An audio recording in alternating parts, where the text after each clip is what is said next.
জানিয়ে দিব এই মুহূর্তে আমাদের হাতে থাকা গুরুত্বপূর্ণ আপডেট সংবাদের শিরোনাম। শুরুতেই থাকছে ফ্যাসিবাদী অপশাসনের বিরুদ্ধে ৫ অগাস্ট চূড়ান্ত বিজয় বলছে রাষ্ট্রপতি। রাষ্ট্রপতি মোহাম্মদ শাহাবুদ্দিন বলেছেন মঙ্গলবার ঐতিহাসিক জুলাই গণ অভ্যুত্থানের দিবস। বৈষম্যমূলক রাষ্ট্র ব্যবস্থা ও ফ্যাসিবাদী অপশাসনের বিরুদ্ধে ছাত্র শ্রমিক জনতা সম্মিলিত প্রতিরোধ গড়ে তুলে ২০২৪ সালের এ দিনে চূড়ান্ত বিজয় অর্জন করে। ঐতিহাসিক এ অর্জনের বর্ষপূর্তি উপলক্ষে আমি দেশের মুক্তিকামী ছাত্র জনতাকে জানাই আন্তরিক শুভেচ্ছা ও অভিনন্দন। এবারে জানিয়ে দিব বিএনপি বারবার ভোটের অধিকারের কথা বলছে বিএনপি নেতা আব্বাস। এবারে থাকছে একটি গুরুত্বপূর্ণ প্রতিবেদন। ১/১১ পদধ্বনি শোনা যাচ্ছে বলছে উপদেষ্টা মাহফুজ আলম। আরও জানাবো জুলাই আন্দোলনের শহীদ ১১৪ লাশ উত্তোলনের নির্দেশ। সব শেষে জানিয়ে দিব দেশে আর কোনো স্বৈরাচারের ঠাঁই হবে না বলছে প্রধান উপদেষ্টা। এতক্ষণ শুনছিলেন হাতে থাকা গুরুত্বপূর্ণ আপডেট সংবাদের শিরোনাম, এবারে বিস্তারিত। তবে তার আগে অনুরোধ রইল ভিডিওটিতে একটি লাইক এবং কমেন্ট করে জানিয়ে দিন ভিডিও সম্পর্কে আপনার মূল্যবান মতামত। আরও জানিয়ে দিন ভিডিওটি কোথা থেকে দেখছেন বা কোন জেলা থেকে দেখছেন। ফ্যাসিবাদী অপশাসনের বিরুদ্ধে ৫ অগাস্ট চূড়ান্ত বিজয় বলছে রাষ্ট্রপতি। রাষ্ট্রপতি মোহাম্মদ শাহাবুদ্দিন বলেছেন মঙ্গলবার ঐতিহাসিক জুলাই গণ অভ্যুত্থানের দিবস। বৈষম্যমূলক রাষ্ট্র ব্যবস্থা ও ফ্যাসিবাদী অপশাসনের বিরুদ্ধে ছাত্র শ্রমিক জনতা সম্মিলিত প্রতিরোধ গড়ে তুলে ২০২৪ সালের এ দিনে চূড়ান্ত বিজয় অর্জন করে। ঐতিহাসিক এ অর্জনের বর্ষপূর্তি উপলক্ষে আমি দেশের মুক্তিকামী ছাত্র জনতাকে জানাই আন্তরিক শুভেচ্ছা ও অভিনন্দন। জুলাই গণ অভ্যুত্থান দিবস উপলক্ষে দেওয়া এক বাণীতে তিনি এই কথা বলেন। বাণীতে রাষ্ট্রপতি বলেন, আমি গভীর শ্রদ্ধায় স্মরণ করি জুলাই গণ অভ্যুত্থানের সব শহীদকে, যারা দেশকে স্বৈরাচার মুক্ত করতে গিয়ে সর্বোচ্চ ত্যাগ স্বীকার করেছেন। আমি তাদের আত্মার মাগফিরাত কামনা করি। এ গণ অভ্যুত্থানে আহত, পঙ্গুত্ব বরণ করা ও দৃষ্টিশক্তি হারানোর বীর জুলাই যোদ্ধাদের ত্যাগ ও অবদানকে আমি শ্রদ্ধাভরে স্মরণ করি। জুলাই গণ অভ্যুত্থানে শহীদদের পরিবার ও আহতদের জন্য ন্যায় বিচার নিশ্চিত করা রাষ্ট্রের পবিত্র দায়িত্ব। এই দায়িত্ব পালনে রাষ্ট্র অঙ্গীকারবদ্ধ।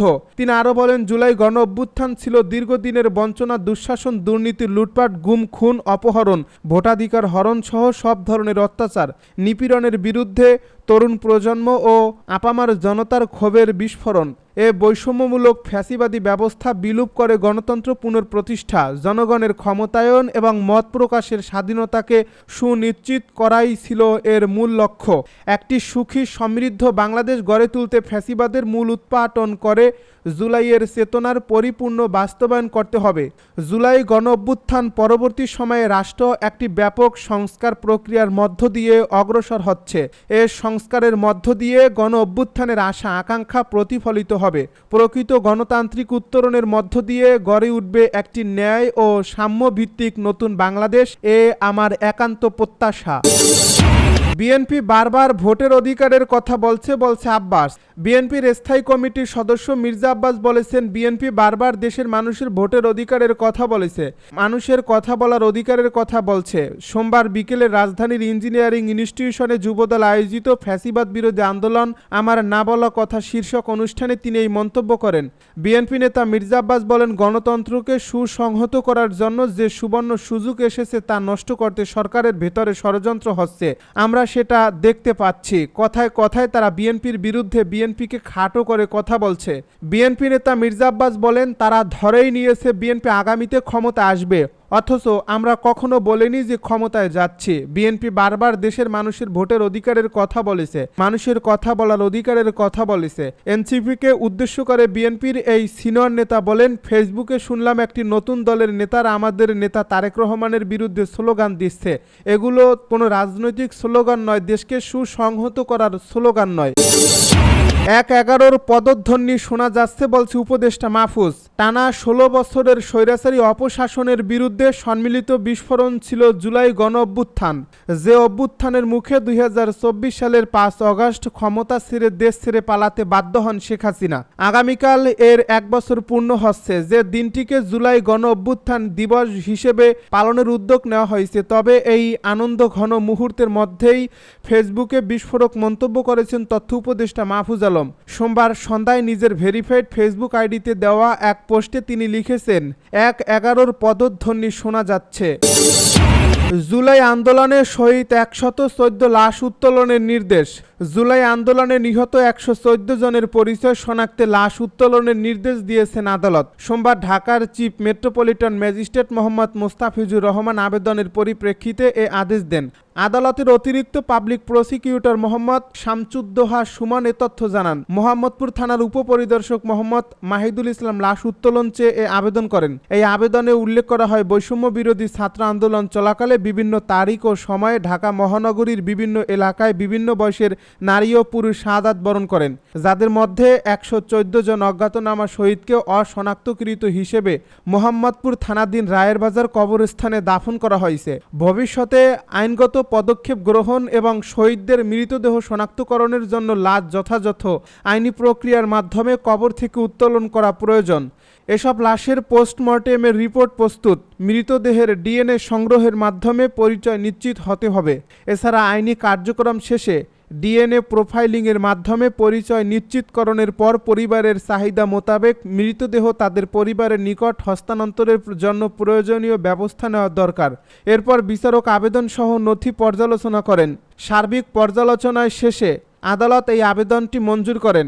একই সঙ্গে ১৮৯৮ সালের ফৌজদারি কার্যবিধি এর ১৭৬ ধারার বিধান অনুযায়ী একজন নির্বাহী ম্যাজিস্ট্রেট নিয়োগ করে প্রয়োজনীয় ব্যবস্থা গ্রহণের জন্য ঢাকার জেলার ম্যাজিস্ট্রেটকে নির্দেশ দেওয়া হয়েছে।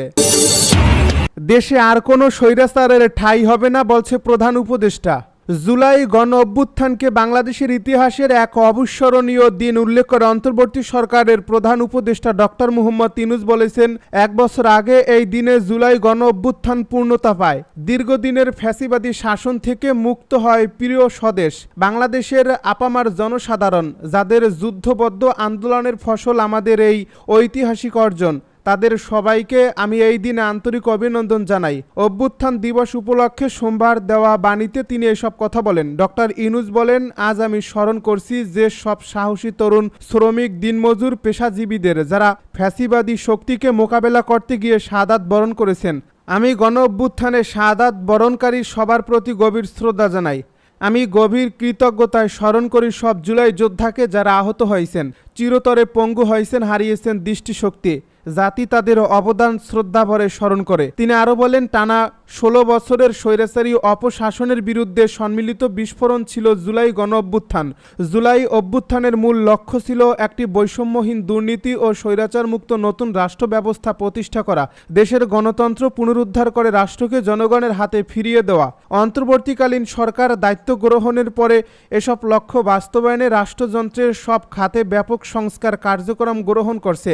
জুলাই গণহত্যার বিচারের কার্যক্রম দ্রুত গতিতে এগিয়ে যাচ্ছে। জুলাই শহীদদের স্মৃতি রক্ষা ও আহত জুলাই যোদ্ধাদের পুনর্বাসনের উদ্যোগ নেওয়া হয়েছে। আমাদের গণতান্ত্রিক অভিযাত্রাকে ত্বরান্বিত করতে রাজনৈতিক ও নির্বাচন ব্যবস্থা এবং প্রয়োজনীয় সব সংস্কারে রাজনৈতিক দল ও অংশীজনদের সঙ্গে আলোচনা চলমান আছে। এমনি টেকসই রাজনৈতিক সমাধানের পাশাপাশি শান্তিপূর্ণ, অবাধ ও নিরপেক্ষ নির্বাচনের মাধ্যমে জনগণের কাছে রাষ্ট্রের সব ক্ষমতা ফিরিয়ে দিতে অন্তর্বর্তীকালীন সরকার অঙ্গীকারবদ্ধ। জুলাই আমাদের নতুন করে আশার আলো, একটি ন্যায় ও সাম্য ভিত্তিক, বৈষম্য ও দুর্নীতিমুক্ত বাংলাদেশ গড়ার স্বপ্ন দেখিয়েছে মন্তব্য করে প্রধান উপদেষ্টা বলেন, হাজারো শহীদদের আত্মত্যাগ আমাদের রাষ্ট্র সংস্কারের যে সুযোগ এনে দিয়েছে তা যে কোনো মূল্যে রক্ষা করতে হবে। পতিত স্বৈরাচার ও তার স্বার্থলোভী গোষ্ঠী এখনও দেশকে ব্যর্থ করার ষড়যন্ত্রে লিপ্ত।